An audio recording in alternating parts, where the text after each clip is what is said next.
오늘 처음 이제 법문이 시작됩니다. 이 육조 당경하면은 이 제6조라고 해야 되는데 그냥 육조 하면은 통칭이 됩니다. 6분을 한꺼번에 들미기는 말이 되겠지요. 그러나 우리는 다 알기 때문에 뭐 그건 상관이 없습니다. 육조라고 하는 것은 달마 스님이 제1조가 되기 때문에 2조 해가, 3조 성찬, 4조 도신, 5조 홍인, 그 다음에 6조라고 해서 이제 붙여진 겁니다. 해능대사를. 그런데 원칙은 저 위로 그 소위 우리 세속으로 말하자면 족보를 따지면은 가습존자가 제1조가 됩니다. 가습존자가 제1조고 그 다음에 안한존자가 제2조가 되고 3조가 상나하수, 4조 우바국, 제다가 미차가 이런 식으로 계속 내려와 가지고 달마대사는 제28조가 됩니다. 그런데 여기 이제 설화 쪽으로 이제 기울어서 얘기하자면은 인도 불교는 처음에 부처님이 설하셔서 원시 불교라 근본 불교라 그렇게 말합니다. 그렇게 할 수밖에 없었던 이유가 부처님이 성불하신 보리장에서 소위 말해서 부처님이 다급다생으로 닦아서 깨달아 성취한 법을 안전자리에서 어떤 근기라든지 사람이라든지 뭐 누구 차원을 두지 않고 시방세계 모든 불세계에 있는 분들에게 남김없이 빠짐없이 또 가림없이 다 설법을 했다고 되어 있습니다. 그런데 결과는 부처님은 소위 다 받아들이고 다 알 수가 있는데 부처님 바로 밑에 아성인 대보살도 오히려 가물가물했다고 그렇게 되어 있습니다. 그것은 무슨 소리냐 하면은 부처님의 법은 궁극에 도달했기 때문에 그걸 각을 구경각이라고 그렇게 말합니다. 궁극의 이치에서 얘기를 하니까 암만케도 아성인 대보살이라고도 해도 다 받아들일 수가 없는 것이 사실입니다. 그러니 항차 일반 중생들이야 그걸 그때 표현하기를 마치 부처님을 보고 있어도 부처님을 보지 못하니까 봉사와 같고 부처님이 직접 설법을 하신데도 귀가 있어도 듣지를 못하니까 기머거리하고 같았다라고 그렇게 표현이 됩니다. 그러니 부처님의 입장에서는 오직 다만 오로지 중생을 제도하기 위해서 이 사바세계에 출연했건만은 결과는 봉사 같고 기머거리 같아서 어떻게 해볼 재주가 없는 거다 이 말이에요. 그러니 부처님 입장에서는 상당히 참 우리 이제 중생 쪽에서 생각하는 거있죠. 난감하지요. 안타깝고. 그래서 이제 또 그 우리 중생 심으로 계산하면은 아이고 내가 괜히 이 세상 출연했구나. 해도 아무 소용없구나. 그러면 어떻게 해야 되겠습니까? 부처님 왔으니까.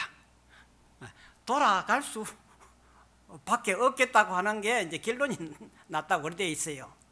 그 생각을 내니까 제석천왕하고 대범천왕하고 여러 이제 사천왕들이 총 출인을 해서 부처님을 간곡히 말렸다고 그래 돼 있어요.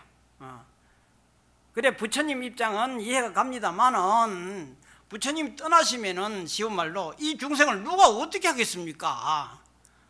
그게 그만 부처님이 또 마음 약해가지고 막 그러면 열반에 안 들여야 되겠다고 하고 그때서 이제 생각을 낮추고 돌려서 사바세계 중생은 근기에 맞추어서 설법을 해야 되겠구나 그렇게 결정을 내리시고 거기서 이제 벌떡 일어서서 500리길을 행해서 맨발에 바로 하나를 들고 가니까 500리길을 걸어가려 하니까 얼마나 걸리고 힘들겠습니까? 그러니 영락없이 그 모습이 뭐겠습니까? 남들이 보면은 그냥 거지지요. 가면서 얻어먹고 가니까 그때부터서 이제 이 수행성을 걸사라고 갖다 붙인 겁니다. 좋게 붙여서 걸사고 우리말로 하면 거지지. 그렇게 가신 것은 이 사바세계는 인연의 법칙으로, 인과의 법칙으로 서로가 어우러져 있다는 것. 삼라만상이 개체가 다 독립이 되어 있는 것 같아도 이름도 다르고 모양도 다 다르고 개체가 다 다르지만은 그 권원을 따지고 보니까 전부 다가 인연법으로 얽어매 있었더라 이 말이죠. 그러다 보니까 결국은 중생을 제도한다고 해도 법으로 다 제도하는 것이 아니라 인연이 가깝고 인연이 성숙된 사람부터 먼저 자동적으로 자연적으로 순서가 정해질 수밖에 없습니다.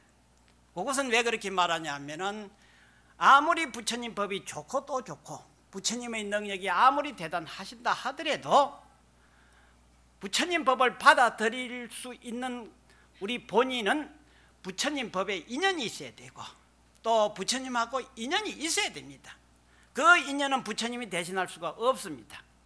우리가 인연을 지어야 되지요. 그래서 속담에도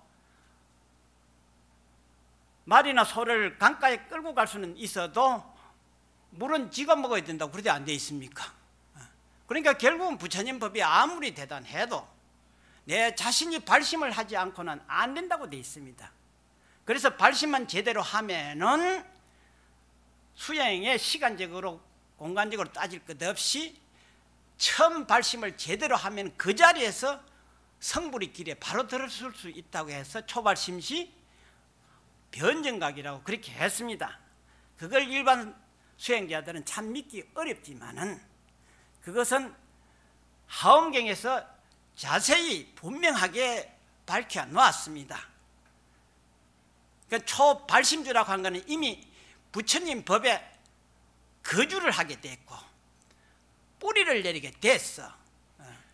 그러니 그때부터서는 밀려나갈 일은 없고 오직 앞으로 전진할 수밖에 없는 것이다 그 말이죠.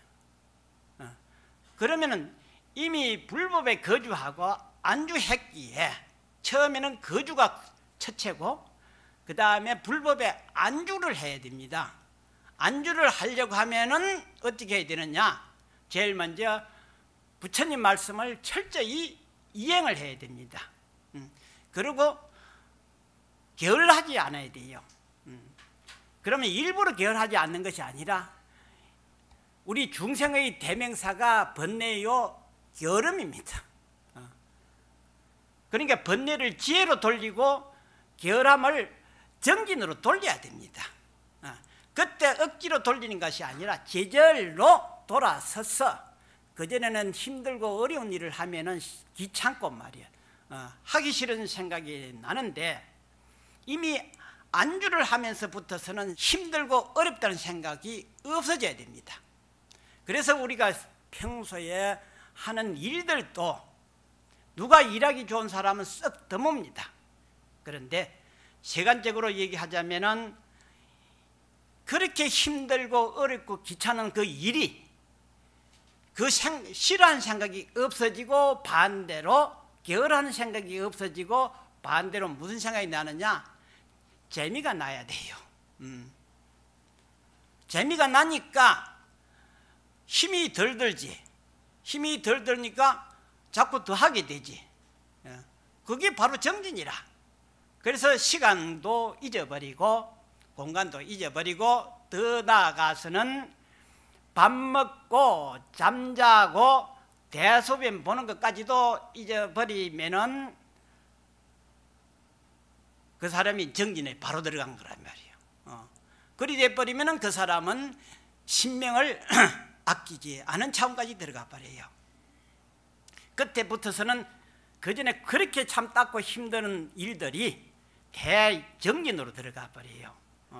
대정진에 들어가기 때문에 그때는 시간을 가지고 시간의 구애를 안 받아. 그러니까 바로 1초 처음 시작이 바로 그 순간부터서는 바로 열애지에 들어가는 일이 돼버리지요. 처음에는 우리도 팔딱 뛰어서 부처님 된 줄 알았더니 그런 면도 있기는 있어요. 그러나 그렇게 생각하지 말고 이미 시간과 공간을 뛰어넘는 곳에 들어가 버리면은 아승기급이 지내가도 아무 상관이 없습니다. 그래서 나라를 건설하고 모든 한 나라의 일을 다 처리할 수 있는 능력이 되려면 어느 정도 집중력과 정진력이 있어야 되냐 하는 게 옛날부터 이 얘기가 있습니다. 적어도 3일 밤낮은 먹고 자고 뭐 대소변 보고 뭐 쉬고 하는 그런 게 없어져 버리고 그냥 그만 시작했는데 그만 3일 밤낮이 지나가 버릴 정도의 집중력 정도가 있어야 된답니다. 이게 우리가 말하는 용맹정진이지요. 막 그는 그렇게 해서 막 시작이 되는데 이 육조 당경은 바로 부처님의 그 논리 체계를 그 논리 체계가 이제 10가지 바라밀로 되어 있습니다. 행을 위주로 하지요. 실질적으로 행을 10바라밀이라고 합니다. 그런데 육조 스님도 제1 개구 일성에 모든 선지식들이요 반야 바라밀법을 생각해라. 이 반야 바라밀법은 무엇을 말한 거냐? 그거 한마디면은 다 됐는데 우리가 알기가 조금 어려우니까 살짝 조금 열어서 보여준 게 우리 각자의 보리 자성이, 보리는 지혜거든요. 지혜와 자성을 둘로 안 보는 겁니다. 보리 자성이 본래로부터서 청정하다. 본래라고 하는 것은 시작도 끝도 없는 것을 말하는 겁니다. 시작이 없으니까 끝이 없지요. 그럼 시작이 언제쯤이냐? 그건 몰라서 모르는 것이 아니라 하도 숫자와 개념으로서는 계산을 할 수 없는 오랜 예측을 두고서 본래라 그렇게 말하는 겁니다. 우리의 자성, 보리의 성품이 본래로부터서 청정해서 누구든지 이 청정한 이 마음을 쓸 것 같으면 그대로 할 것 같으면은 바로 그 마음 쓰는 그 직시에 성불한다라고 그렇게 딱 두 번째 단언을 해서 못을 박아버립니다. 그게 마치 뭐와 같으냐 하면은 아까도 여러분들 다 반야신경 독송하셨지요? 그런데 반야신경이 원 경문이 250자로 되어 있습니다. 그런데 250자 이거 제목이 마하반야 바라밀다 심경으로 되어 있죠. 그 10자로 되어 있습니다. 그 10자가 250자의 뜻을 대변하는 것으로 그는 명백히 다 드러나 있습니다. 그러나 우리 보통 사람들은 그것 가지고 250자 뜻을 다 알 수가 없으니까 조금 난감하지요. 그러니까 아까 말대로 살짝 조금 문을 열어서 보여주는 게 뭐냐? 관자재보살, 행신반야 바라밀다 시조견, 온, 개공, 도일체, 고액이라고 하는 게 한 21자 될 겁니다. 그 20자로 살짝 열어서 또 보여줍니다. 그 뒤에는 말은 뭐 간자재보살이라 해 간센보살이라고 이렇게도 해석을 했었는데 나는 옛날부터서 그 간센보살이 뭐라고 끼어들어가지고 등장하는 거 그건 이해가 안 가더라고. 왜냐? 부처님이 간센보살을 대변하고 얘기하는 것이 아니라 부처님이 직접 사리불존자에게 얘기한 거거든요. 그러니까 사리부라 이렇게 바로 들어가지 않습니까? 그러니 그럼 간자재보살을 그럼 어떻게 해석을 해야 할 것이냐 하니까 이 반야신경이나 육조당경에 비추어 보면은 관조가 되는 겁니다. 그 20자를 압축시키면은 제일 끝에 관자하고 뒤에 조견온 하면은 조자가 되지 않습니까? 관조가 되는 거라 그 말이야. 육조당경 처음부터 시작이 관조로 시작이 됩니다. 그러니까 관조가 자제한 보살이라고 봐버린 게 훨씬 좋겠더라고요. 관세음보살보다는. 그래서 관이 자제한 보살이 시작을 했죠. 보살이라고는 수행자를 말하거든요. 수행의 대명사가 보살입니다. 그럼 왜 보살에게 대명사를 갖다 붙이느냐 하면은, 물론 대승에서 계산된 거지만은 우리 보통 사람들은 수행이라고는 감히 붙이기가 좀 어렵습니다. 하는 짓이 수행이라고까지 붙이지를 못해요. 그러니까 대승에서는 어디로 기준을 삼았느냐면 보살에다가 기준을 붙여가지고 그때부터 수행으로 갖다 계산을 합니다. 그러니까 소승을 가지고서는 수행이라고 은격이 못 따지지요. 그렇게 비슷하다고 그렇게 되어 있습니다. 그래서 상사각이라고 그렇게 갖다 붙이지요. 그래서 결국은 이 육조 단경은 관조로부터 시작을 합니다. 그러면 관조를 하면은 어찌 되느냐? 내 마음이, 우리는 항상 안과 밖이 다르지 않습니까? 그런데 안과 밖이 터져버려요. 터져버리니까 환이 밝아지지. 그래서 내외 안과 밖이 명철해진다, 환이 밝아진다라고 그리 되어 있습니다. 내외가 명철하다. 내외가 명철하니까 우리는 내외가 깜깜하지요. 그런데 내외가 명철하니까 바로 그 순간이 마음을 알게 된다. 그게 식심이 되지요. 마음을 알게 되면은 바로 그 직시가, 그러면 따로 떨어지는 틈이 없습니다. 간조하니까 식심이 되고, 식심이 되니까 바로 견성이라고 이렇게 갖다 붙입니다. 그 틈이 없습니다. 그런데 우리는 그 사이에 뭐가 틈을 만드느냐 하면은 분별망상, 번뇌망상, 이게 이제 자꾸 틈을 만들어가 떼놓지요. 거기에다가 또 바깥에는 자꾸 집착을 내고, 거기다가 또 가서 내가 끼 드니까 물이 들고, 물이 드니까 그만 섞여가지고 막 한 덩어리가 돼버려가지고 막 마음인지 경계인지 뭐 번뇌인지 지혜인지 이건 도저히 막 진흙탕 속에서 막 한 덩어리가 돼가 구분이 없어집니다. 그 자가 누굽니까? 보살입니까? 중생입니까? 그렇게 돼버려. 그 중생이 그렇게 된 것이지, 중생을 누가 낳아주는 머시가 있어가 중생 종자가 없습니다. 그래서 그 종자는 없고 그 중생의 근거를 따져보니까 소위 종자가 무슨 종자가 나옵니까? 불성 종자가 나오는 거라요. 그래서 그 불성 종자에서 이제 따지고 보니까 부처님 불성하고 우리 중생 불성이 똑같아. 그래서 심적 시불이라 그렇게 갖다 붙여진 겁니다. 다른 게 부처가 아니고 마음이 곧 부처다 하고 하는 게 이제 육조 단경에서는 거기에다가 핵심을 딱 채워버립니다. 그래서 마음을 근본해서 법문이 시작이 됩니다. 그래서 이 육조, 이제 그거는 그 근본을 이제 세워놨으니까 이제 나중에 가서 해석을 이제 붙여 나가기로 하고, 이 단경이라고 하는 것은 단자는 이런 법단을 말하는 겁니다. 그리고 또 조금 붙이면은 계단을 말해요. 그럼 이 법단은 되는데 계단은 또 뭐냐 이 말이죠. 육조 스님이 이제 이 행유품에서 나오는 건데요. 육조 스님이 24살 때까지는 천신만고로 고통을 겪으면서 살았습니다. 참 그 과정을 보면은 참 안타깝고 너무 힘들게 살아왔습니다. 24살 때에 그 전에 아버지께서는 일찍이 돌아가시고 노모님을 한 분 모시면서 어떻게 모시고 살았냐 하면 너무나 가난하고 가난해서 자꾸 흘러서 저 중국 제남단 쪽으로 흘러 빠지게 됐습니다.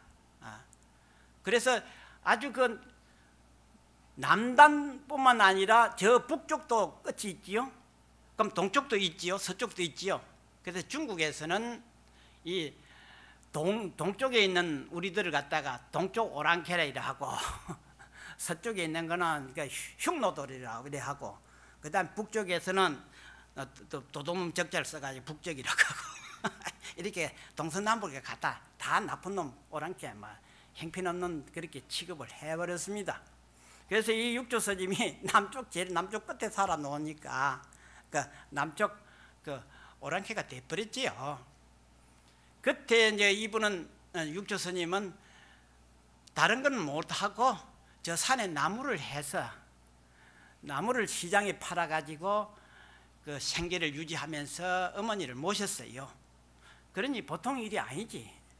그런데 어느 날, 그때가 24살 때라, 어느 날 객점에 나무를 팔고 돈을 받고 막 객점 문을 나서는 때 바깥에서 어느 스님이 금강경을 염송하면서 지나가거든.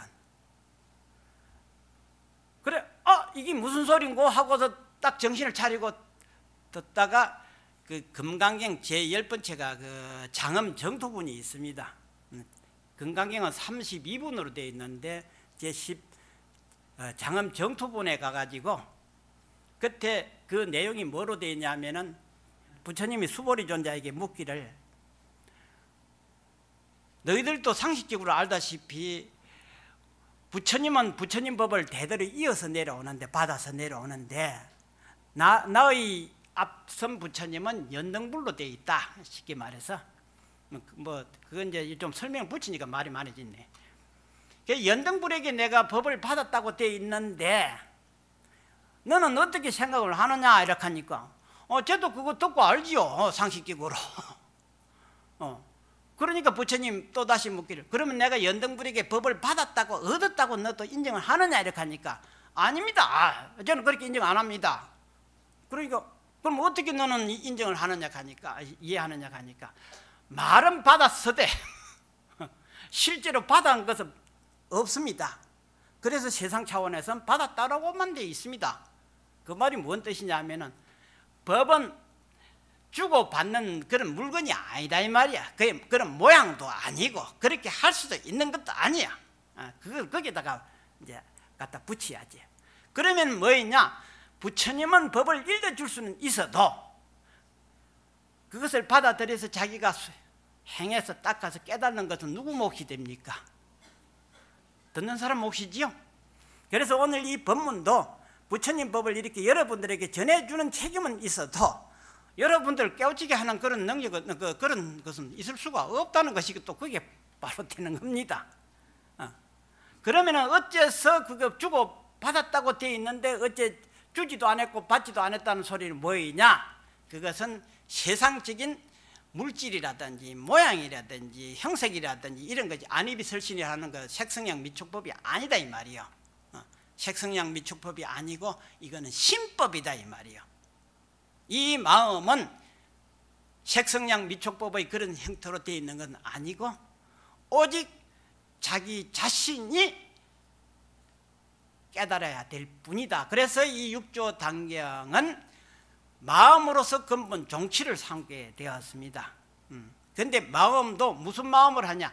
무념으로 종을 삼는다. 그렇게 되어 있습니다. 무념. 이거 핵심이기 때문에 잘 들어두세요. 우리는 마음 하면은 다 누구 마음이지? 내 마음 되잖아요. 마음 하면 다 내 마음 하지만은 그 마음이 쉽게 말해서 모양으로 되어 있는 것도 아니고 색깔로 되어 있는 것도 아니고 뭐 맛으로 되어 있는 것도 아니고 그게 안이비설 색성양 미촉법이죠. 그거 아니야. 그러니 모양도 없고 색깔도 없고 뭐 이거 도대체 어떻게 돼야 될 것이냐?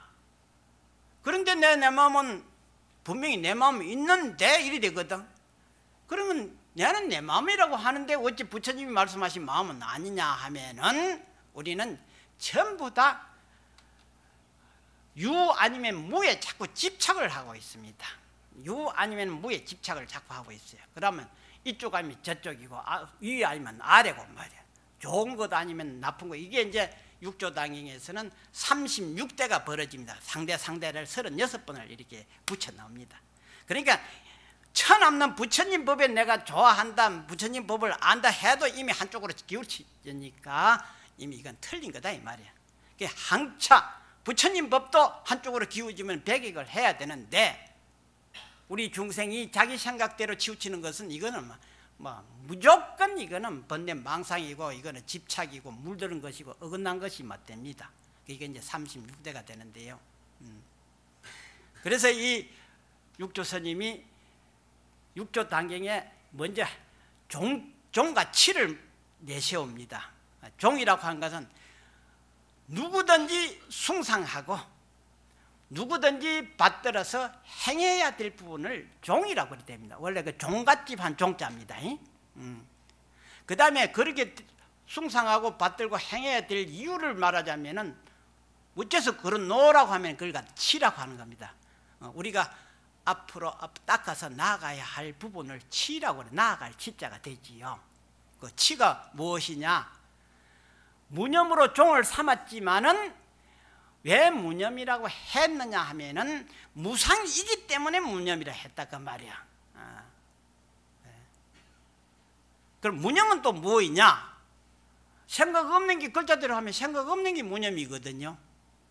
그럼 아무 생각 안 하는 게 어째서 그 종이 되고, 그것을 우리는 닦아 나가야 될 일 같으면은 어떻게 닦아야 되는 거 말이야.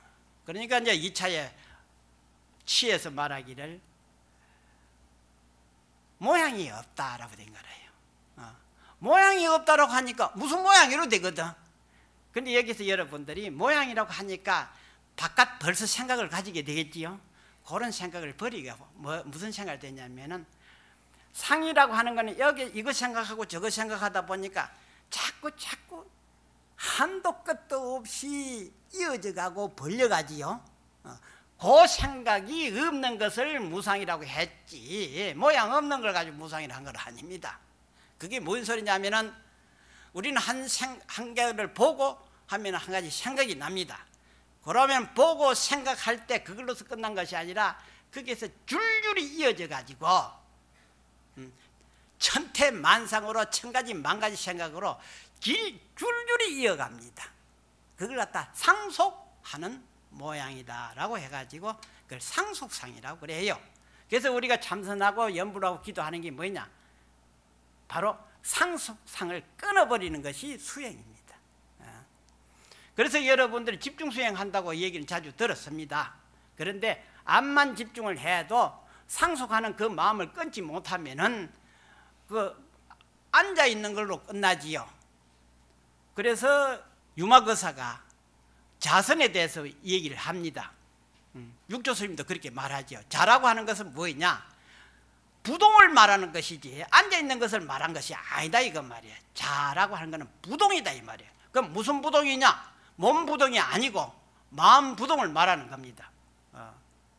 마음이 흔들리지 않아야 그게 부동이고 그게 자가 돼. 앉을 자자가. 그러면 우리는 자선한다고 하면 선은 뭐였냐? 그냥 꼼짝도 안 하고 생각도 안 하고 이런 걸 앉아 있는 걸로 말한 게 아니고 아까 말한 관조가 있지요. 철저히 면밀히 살펴나가는 겁니다. 무엇을 살피느냐? 생각이 일어나고 멸하는 걸 살피게 돼요. 일어나도 잘못이고 생각이 꺼져도 잘못이라. 병되는 건 똑같아요. 이미 양면에 떨어졌으니까. 그래서 철저히 일어나고 멸하는 것을 철저히 살펴요. 그리고 내 생각이 또 어디에 염착하는가, 집착을 하고 물들고 섞이는가 하는 것을 철저히 살피는 겁니다. 그러니까 그때가 바로 중도를 뜻하게 되는 것이지요. 그래서 자선이라고도 그렇게 하고, 또 유마거사도 사리불존자가 부처님 최고 제자 아닙니까? 지혜가 제리라고 한 제자가 시간이 나면 혼자서 살림 속에서 정리를 잘해요. 그러니까 유마거사가 일부러 사리불존자 있는 걸 알고 슬슬 찾아가서 쫑꼬를 미깁니다. 애를 미기지요. 존자씨 지금 뭐 합니까? 하니까 대답이 예, 자선합니다. 하거든. 그런 자선은 뭐 하려고 합니까? 하니까 쉽게 말해서 우리는 해탈 성불 하려고 한다고 그렇게 보통 얘기할 수 있겠지요. 사리불존자가 그렇게 멍청한 대답을 하는 거는 우리한테 들으라고 하는 거지 뭐 그 대답 못하고 몰라서 묻고 대답하나? 이게 두 양반이 또 짜고 하는 거지 쉽게 말하자면. 참 그런 거 보면 참 재미있습니다. 그게 바로 부처님이 중생을 위해서 설법하는 이유가 그게 나오지요. 그러니까 유마거사가 있다가 적어도 자선을 하려면 몸을 우리는 모양을 보이고 있지 않습니까? 모양을 보이면은 이 자선이 아니다 이 말이야. 그럼 어떻게 자선이냐? 몸을 이 삼계에 낮추지 보여주지 않아야 그게 자가 되겠어. 그럼 그걸 모양으로 봐야 되겠습니까? 심상으로 봐야 되겠습니까? 바로 그거다 이 말이야. 그러니까 우리는 심상이 어디에 나타내면 이미 상이 돼버리고 이미 머무를 주자가 돼버리고 이미 붙일 착자가 되어버리고 물들 염자가 되어버리고 혼잡해는 석힘이 되어버린다 이 말이야. 그 뜻으로 받아들여야 되는데 우리는 몸을 상기에 놔두지 않으려고 하니까 열반에 들든지 무죄든 이민을 가든지 해야 안 되겠습니까? 어디로 이민 가야 되겠습니까? 저승을 가든지 뭐 이승을 가든지 뭐 극락을 가든지. 우리는 그래서 극락 간다 뭐 어쩐다 천당 간다 소리가 그렇게 나온 겁니다. 이 뭐 말이 이제 길어지는데 천당은 복 있는 사람이 가는 데지 복 없는 사람은 가는 게 아닙니다. 극락은 어떤 사람이 가느냐? 마음이 청정한 사람이 가요. 그러니까 마음이 청정하니까 가도 극락이고 와도 극락이고 머물러도 극락이라고 하는 게 이 육조당경의 정토공덕을 설명하는데 그 다 나옵니다. 내 몫이 아니기 때문에 이렇게 마치고 그래서 육조 먹고 사리불 존자가 유마가사한테 우리 나쁜 말로 말하자면 막 챙기 톡톡히 당해버렸지요. 그래서 자선이라고 하는 게 그런 뜻으로 보니까 여러분들 그럼 자선 이게 이제 꼭 뭐 어긋나는 생각 가진 사람은 자선 그 필요가 있겠어 없겠어? 그렇게 생각하면 안 됩니다. 왜 우리가 집중 수행을 하게 되느냐 하면은 아직까지 바깥에는 혼란스럽고 이런 선방이 들으면 조용한 그런 게 있지요. 자, 여러분들 한 쉽게 말해서 겨울에 옷을 5개 바깥에 입고 나가는 건 왜 그렇습니까? 춥는 건 참을 수 있지만 감기 들면 어쩌려고 그래요.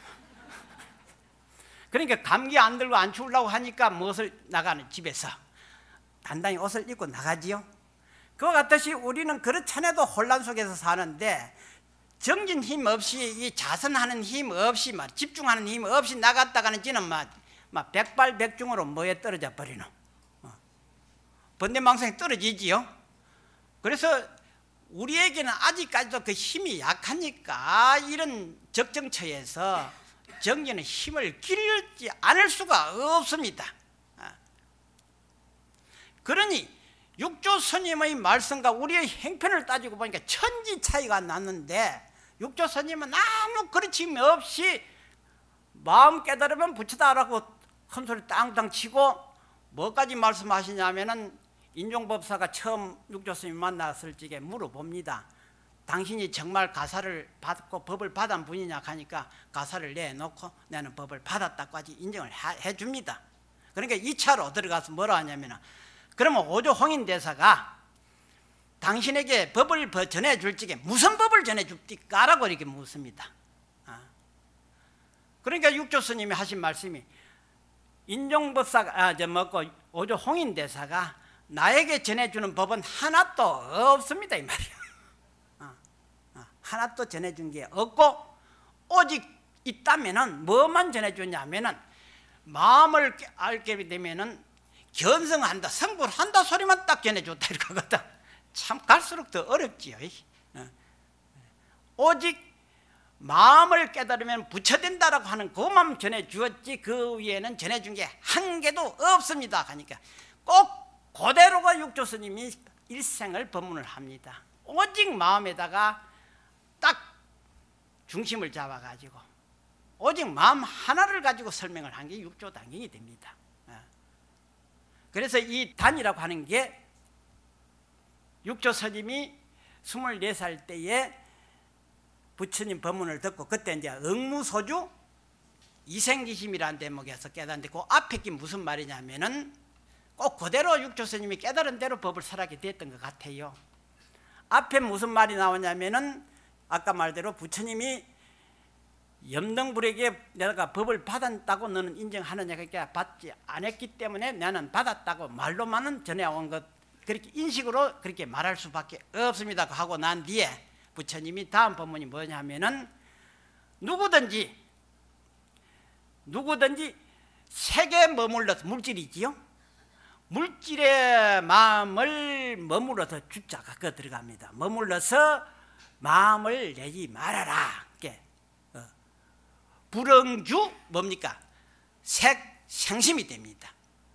그 다음에 이제 밑에 5개를 한꺼번에 붙여가지고 성향미촉법에 머물러서 마음을 내지 말아라고 합니다. 그러니까 일체가 무주요 부주가 되는 거지요. 이 육조당경의 핵심이 거기 있습니다. 무주, 부주, 주하지 않다, 주함이 없다라고 되는 겁니다. 그러고 난 뒤에 그 다음 대목이, 마지막 대목이 뭐냐면은 응무소주 이생기심이 그 뒤에가 따라 붙거든. 그때 육조 스님이 깨달아 버렸어요. 크게 깨달아 버렸지. 그때서 참 세상이 활짝 열려버렸지 뭐. 그때 마침 이제 그 스님하고 말을 주고받다 보니까 어디서 출신이고 어디서 공부하고 누구 제자라는 것까지 다 나오니까 그때서 그러면 내가 호조 홍인대사를 찾아 배워야 되겠다고 하니까 그리 하라고 길을 다 가르쳐 줘요. 그런데 원체 형편이 알거지가 되다 보니까 부모님을 놔두고 갈 수도 없는 처지고, 가도 그 노자가 있어야 갈 것 아니에요. 그런데 가는 거리가 얼마나 멀었던지 힘이 들었던지 한 달 만에 도착했다 그렇게 돼 있습니다. 호조 홍인대사에게. 그때 옆에서 또 전생 인연이 있어서 옆에 아마 어떤 객점에 온 분이 어떤지 옆에 있던 어떤 거사 한 분이 그 말을 딱 듣더니 벌써 육조 스님이 걱정을 하는 모습이 보이니까 걱정 그건 하지 말아라. 내가 돈이 좀 몇 푼 있으니까 내가 어머니 모시고 가는 노자를 내가 보태줄 테니까 안심하고 가라고 이제 그렇게 보내줍니다.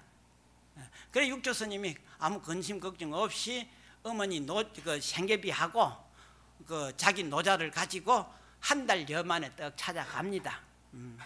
찾아가서 이제 그 사이에 이제 얘기가 이제 많이 드는데, 그때부터도 호조 홍인대사에게 법을 받고 호조 홍인대사가 미래를 예언하고 당부하기를 적어도 10몇 년은 네가 숨어서 살아야 될 것이다. 그러니 그때까지는 법을 펴려고 하지 말아라. 그때 네가 법을 펴려고 책임을 완수하려고 하는 생각이 앞서면은 부처님 법이 중간에 끊어져 버릴 수가 있다. 왜냐? 많은 질투와 질시와 방해를 하는 사람들이 너를 그냥 두지를 않을 것이다. 그러니 때를 잘 기다리고 맞추어서 이 세상에 나와서 벌패라고 하는 시간이 16년 걸립니다. 그러니까 16년 하고 나이하고 보태니까 40이 되지요. 근데 40이 되었어야 비로소 소위 말해서 스님이 되는 날이다 이 말이요. 그래서 인종법사가 오늘 노행자를 위해서 계단을 차려가지고 삭발을 해줍니다. 삭발을 하고 비구계를 설해주지요. 비구계를 설하니까 그 계단이 열렸지요. 오늘 이런 법상이 열린 겁니다. 그 계단에서 법문을 설해주고 인종법사는 내려와서 육조 스님에게 법문을 청합니다. 그렇게 육조 스님이 이 법상에 올라와서 법문을 하게 되지요. 그래서 계를 받는 단도 계단이고 법문을 설하니까 법단이 되는 거지요. 이래저래 그 단자가 그리 갖다 붙는 겁니다. 그러니까 참 대단하지요. 계 받는 날 천하의 법사가 되니 말이요. 그거는 왜 그렇습니까? 그게 바로 마음 하나를 깨달았기에 거기에는 나이도 세월도 아무 격업도 아무 상관이 없습니다.